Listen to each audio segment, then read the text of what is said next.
विद्यार्थी मित्रांनो, मागच्या लेक्चरमध्ये आपण एड्स या डिसीज बद्दल डिस्कशन करत होतो. पुन्हा आपण पुढचा पॉइंट कंटिन्यू करूया. त्यामध्येच एड्स एक्वायर्ड इम्युनोडेफिशियन्सी सिंड्रोम याचा पॉझिटिव्ह एजंट आहे HIV, ह्यूमन इम्युनोडेफिशियन्सी व्हायरस, की जो स्फेरिकल आहे, असा डबल एन्व्हलप्ड आहे. आतला एन्व्हलप प्रोटीनचा असेल, स्फेरिकल आहे, गोल आहे, ज्याच्यामध्ये असे दोन सिंगल स्ट्रँड्स आहेत RNA चे. It is single stranded virus. RNA चे दोन स्ट्रँड आहेत की जे सिंगल आहेत आणि तिथंच असे दोन एन्झाइम रिव्हर्स ट्रान्सक्रिप्टेज आहेत. आतला प्रोटीन लेयर असेल, त्याच्यावरती लिपिडचा एन्व्हलप असतो आणि त्याच्यावरती पुन्हा हा प्रोटीनचा लेयर असेल, ग्लायकोप्रोटीन्स, की ज्याच्यावरती असे ग्लायकोप्रोटीनचे स्पाइक्स आहेत, नॉब्स आहेत, की ज्याच्या साहाय्याने हा व्हायरस आपल्या T4 लिम्फोसाइट बरोबर अटॅच होतो. तर हे सर्वसाधारणतः याचं स्ट्रक्चर आहे. अतिशय लहान आहे, साधारणपणे 100 नॅनोमीटर पासून ते 140 नॅनोमीटर पर्यंत त्याची साईज असू शकते. आता हा रोगजंतू, विषाणू, व्हायरस राहतो कुठं, त्याचे राहण्याचे सोर्सेस काय ते बघूया आपण. Sources of HIV. याचा मेन सोर्स आहे ब्लड. दुसरा सोर्स आहे सिमेन. तिसरा सोर्स आहे सेरिब्रो स्पाइनल फ्लुइड. याचा चौथा सोर्स आहे vaginal secretions, vaginal and cervical secretion. हे त्याचे मेजर सोर्स आहेत. याच्याशिवाय हा HIV आणखी काही ठिकाणी आढळू शकतो, पण त्याचं प्रमाण कमी आहे, रेअरली. जसं की ब्रेस्ट मिल्क हा पाचवा सोर्स झाला. हे मेन आहे. ब्लड, सिमेन, सेरिब्रोस्पाइनल फ्लुइड आणि वजाइनल सिक्रेशन्स. त्यानंतर ब्रेस्ट मिल्क आहे, त्यानंतर tears,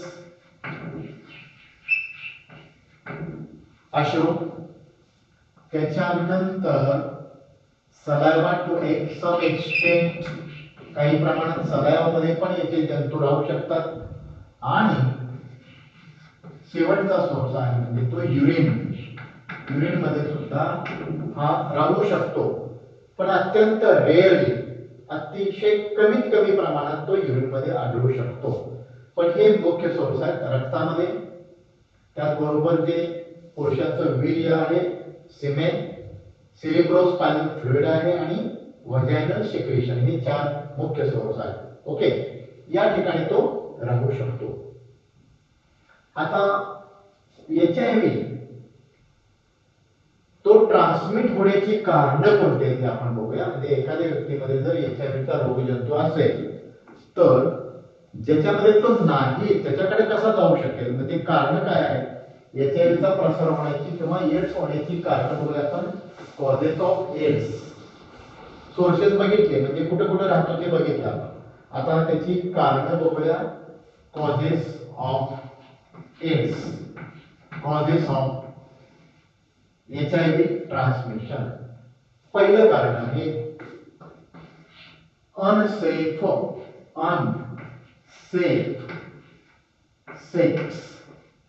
unsafe sexual contact, unprotected sexual contact, indiscriminate sexual contact.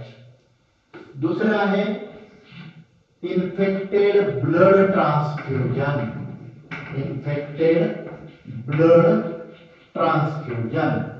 तिसरं आहे सेलिंग ऑफ इन्फेक्टेड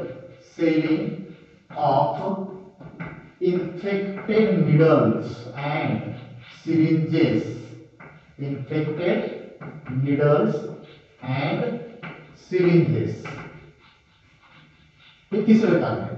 चौथं कारण आहे याच्या प्रसार होण्याचं चौथं कारण आहे from infected mother to her child. तर आपण ट्रान्सप्लासेंटल ट्रान्समिशन असं म्हणू शकतो. पाचवं आहे हे मुख्य चार आहे बरं. Unsafe sexual intercourse, infected blood, selling of infected needles and syringes, mother to her child, त्यानंतर ब्रेस्ट फिडिंग ते त्यामध्येच येऊ शकेल. पाचवं आहे डीप किसिंग, डीप किसिंग. आणि मग ऑर्गन डोनेशन किंवा ट्रान्सप्लांटेशन ऑर्गन्स मधून. तर ही 6 प्रमुख कारणे आहेत की ज्याच्या माध्यमातून एचआयव्हीचा प्रसार होऊ शकतो, एड्सचा प्रसार होऊ शकतो. आता आपण वन बाय वन डिस्कस करूया. पहिला पॉइंट आहे unsafe sexual intercourse. It is one of the most important factor responsible for transmission of HIV, transmission of AIDS. And this factor, unsafe sexual intercourse, indiscriminate sexual intercourse, हा अतिशय महत्त्वाचा मुद्दा आहे. It is very sensitive factor responsible for AIDS. आता हा पण जास्तीत जास्त एड्सला कारणीभूत आहे. कसा? तर आपण पाहिलं की सेक्स बद्दल सर्वसाधारणपणे ह्यूमन कम्युनिटीमध्ये, मानव जातीमध्ये सेक्सला आपण अतिशय औत्सुक्यापोटी सेक्स हा शब्द उच्चारतो किंवा त्याच्याकडे पाहण्याचा दृष्टिकोन आहे.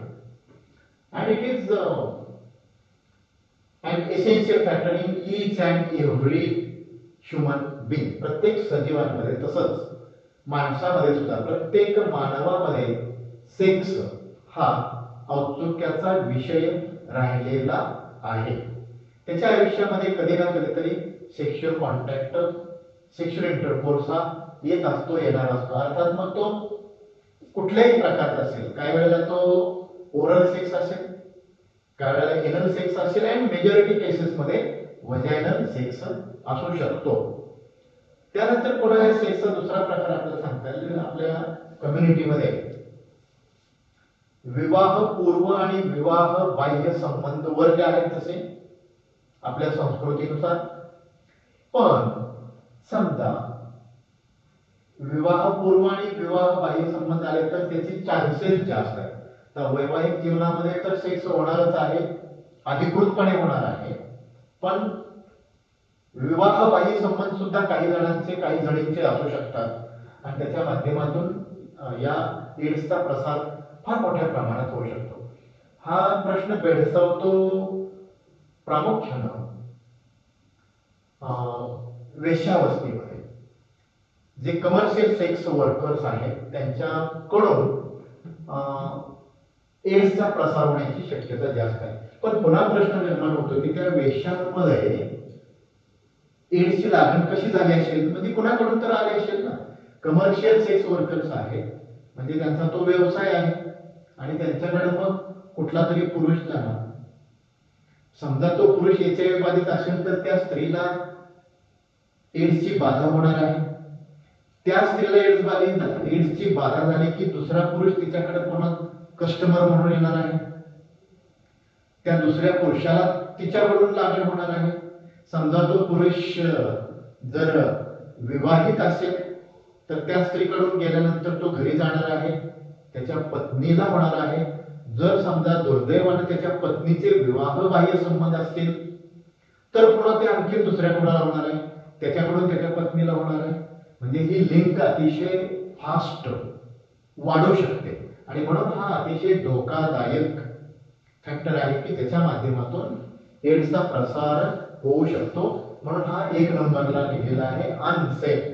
अर्थात हा सेक्शुअल कॉन्टॅक्ट, सेक्शुअल इंटरकोर्स जर सुरक्षित असेल, सुरक्षित म्हणजे कसला, तर ज्याच्यामध्ये आपल्याला धोका नाही अशा व्यक्तीबरोबर जर संबंध आले, पण तुम्हाला माहित नाही नेमका तो सुरक्षित आहे, नेमकी ती व्यक्ती कोणी असेल, पुरुष असेल अथवा स्त्री असेल, तर सुरक्षिततेची हमी कोणाकडून देता येत नाही आणि म्हणून याच्या मार्फत प्रसार होण्याची शक्यता जास्त आहे. ओके, त्याच्याबरोबरच इन्फेक्टेड ब्लड ट्रान्सफ्युजन.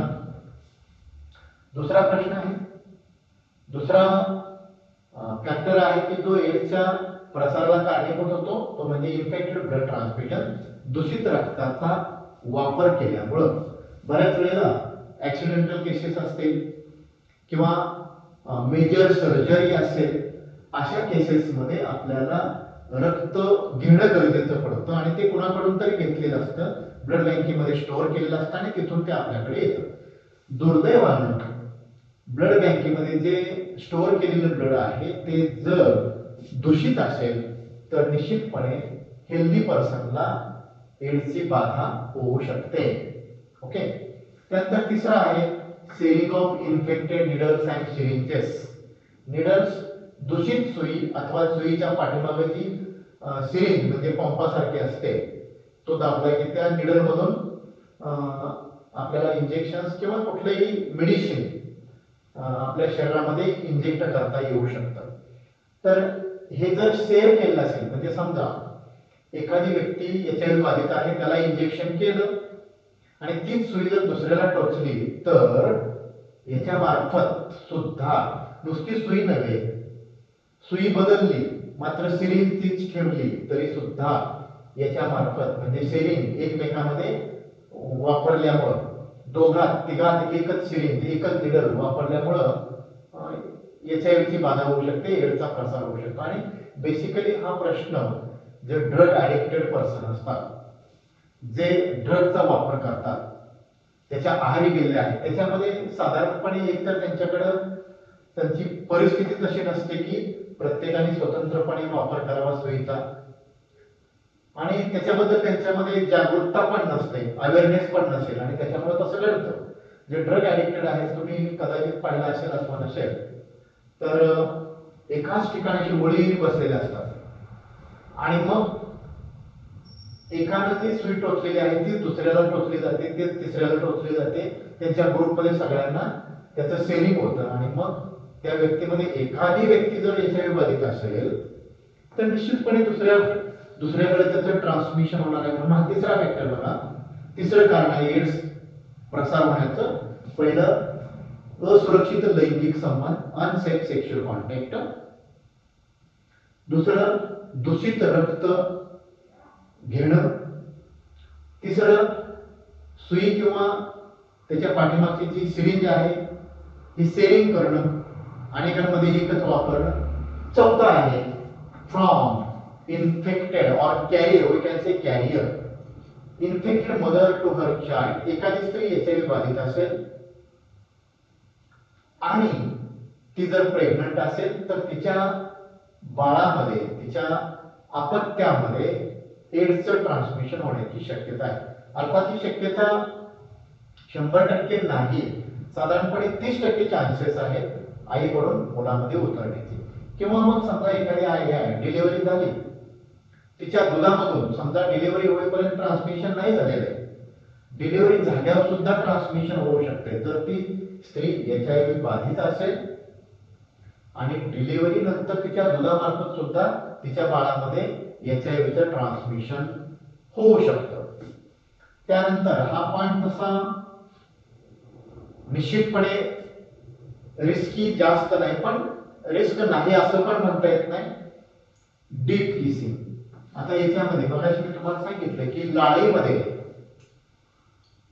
HIVचे जंतू राहू शकतात आणि जर या किसिंग मध्ये जर ओरल किस असेल तर फारशी रिस्क नाहीच आहे. पण जर समजा डीप किसिंग असेल की ज्याच्यामध्ये दोघांची लाळ एकमेकांमध्ये मिसळलेली आहे, अशा केसेस मध्ये एचआयव्हीचं ट्रान्समिशन होऊ शकतं. आणि मग ऑर्गन ट्रान्सप्लांटेशन, एचआयव्ही बाधित व्यक्तीचा एखादा अवयव आपल्याला घेतलेला असेल अशा वेळेला सुद्धा याचं ट्रान्समिशन होऊ शकतं. तर ही मेजर तशी 4च कारणं आहेत, पण हे सुद्धा नाकारता येत नाहीत. ओके, अनसेफ सेक्स महत्वाचं, infected blood transfusion, sharing of infected needle and syringes, infected mother to her child, डीप फिशिंग आणि ऑर्गन ट्रान्सप्लांटेशन. ओके, तर ही कारण झाली. आता एड्स होतो कशामुळे हे बघितलं आपण, या कारणामुळे एड्स होऊ शकतो. एड्स होणार नाही कशामुळे, आपल्याकडे एड्स बद्दल बरीचशी गैरसमजुतीचे मुद्दे पण येतात, अंधश्रद्धेचे असतील किंवा गैरसमजुतीचे म्हणा आपण. आता एड्स होत नाही केव्हा, या माध्यमातून होतोय, पण होत नाही तेव्हा AIDS cannot be transmitted by shaking hands, हस्तांदोलन केलं, hugging, गळाभेट घेतली, एकमेकाला कडकडून मिठी मारलेली आहे, तरी सुद्धा त्याचं ट्रान्समिशन होऊ शकत नाही. Sharing of towel, napkin, handkerchief or other articles such as pen, pencil, bathroom, toilet, room and other articles. म्हणजे एकमेकाच्या वस्तू वापरल्यामुळे, एकत्र राहिल्यामुळे, एकाच बेंचवरती 2 मुलं बसले आहेत, पैकी एक मुलगा एचआयव्ही बाधित आहे, त्याच्याकडून दुसऱ्या मुलाला त्याची लागण नाही होणार जोपर्यंत या फॅक्टरशी संबंध येत नाही तोपर्यंत. अगदी 5, 10, 15, 20 वर्ष ती एकत्र राहिली तरी सुद्धा एड्स बाधित व्यक्तीकडून नॉर्मल व्यक्तीकडे त्याचं ट्रान्समिशन होणार नाही, म्हणजे नुसते एकत्र राहिले तर. त्याच्यानंतर त्याच्या वस्तू एकमेकाने वापरल्या, जेवणाचं ताट एकमेकांमध्ये वापरलं तरी सुद्धा भीती नाही. एचआयव्हीचा पेशंट, एचआयव्ही बाधित व्यक्तीनं जे बाथरूम शेअर केलेलं आहे, ज्या बाथरूमचा वापर केलाय त्याच बाथरूमचा दुसऱ्या व्यक्तीने वापर केला तरी काय उपयोग नाही. टॉयलेट, एचआयव्ही पेशंटचं टॉयलेट वापरलं तरी भीती नाही. ओके, त्याच्यानंतर हा रोग एड्स डासांमार्फत पसरत नाही. मॉस्किटो, कीटक किंवा बाकीचे इन्सेक्ट याच्या मार्फत अजिबात राहत नाही, कारण हा व्हायरस एचआयव्ही मुळात मानवेतर प्राण्यांच्या मध्ये राहतच नाही, तो जिवंतच राहत नाही, आणि त्याच्यामुळं डासामार्फत किंवा आणखी कुठल्या प्राण्यामार्फत एचआयव्हीचा प्रसार होण्याची अजिबात शक्यता नाही. ओके, मॉस्किटो बाईट मुळे, आपण चावल्यामुळं, डास चावल्यामुळं त्याचा आपल्याला कुठल्याही प्रकारे धोका होण्याची शक्यता नाही. तर हे एड्स होतो या कारणाने, एड्स होत नाही या कारणाने. पण आपल्या समाजामध्ये अनेक गैरसमजुती आहेत. एड्स बाधित व्यक्तीकडे पाहण्याचा दृष्टिकोन वेगळा आहे, त्याला समाजातून बहिष्कृत केलं जातं. याच्यावरती अनेक घटना घडलेल्या आहेत, समाजाला बहिष्कृत केलेलं आहे. नव्हे, घरातली माणसं सुद्धा त्या व्यक्तीला बहिष्कृत करतात आणि याच्याकडे पाहण्याचा म्हणून तर हा दृष्टिकोन बदलला पाहिजे ऍक्च्युली. ओके, तर एड्स झालेला आहे, एड्स झाल्यानंतर किंवा एचआयव्हीचं इन्फेक्शन झालेलं आहे, ते झाल्यानंतर काय लक्षणं दिसतात, काय मॅनिफेस्टेशन्स, काय सिम्पटम्स आहेत ते आपण बघूया. एड्स बाधित व्यक्तीची लक्षणं, symptoms. Okay, symptoms of AIDS. Symptoms विचारले जातात बऱ्याच वेळेला. सिम्पटम्स, लक्षण. पहिलं लक्षण unexplained and continuous fever for more than a month. अर्थात ही लक्षणं लगेच दिसत नाही, त्याचे स्टेप्स आहेत. आता पहिल्यांदा स्टेप सांगतो. ही एड्स बाधित व्यक्तीची मी सिम्पटम सांगणार आहे, पण हे सिम्पटम लगेच दिसत नाहीत. त्याचे 4 स्टेप्स आहेत. पहिली स्टेप आहे इन्फेक्शनची. इन्फेक्शन म्हणजे एचआयव्हीच्या जंतूची बाधा झालेली आहे आणि मग इन्फेक्शन झाल्यानंतर मग साधारणतः 2 ते 8 आठवड्यापर्यंत या HIV म्हणजे काय, एक अँटीजन आहे आणि त्याच्या विरोधात मग अँटीबॉडी तयार होतात, त्याला 2 ते 8 आठवडे लागू शकतात.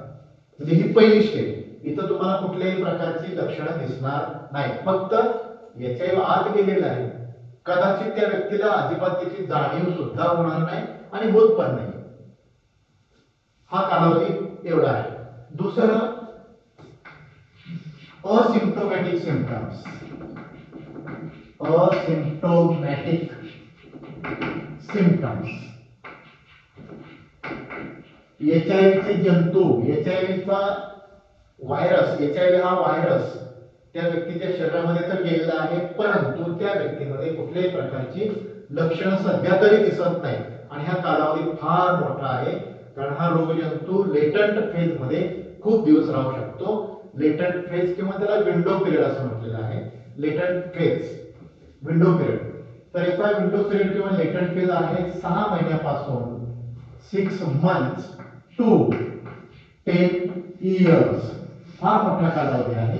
म्हणून HIV ची बाधा झाल्यानंतर ती व्यक्ती 6 महिने नॉर्मल दिसू शकते, 1 वर्षभर नॉर्मल दिसू शकते, अथवा अगदी 10 वर्षापर्यंत सुद्धा ती व्यक्ती नॉर्मल आहे अशी जगू शकते.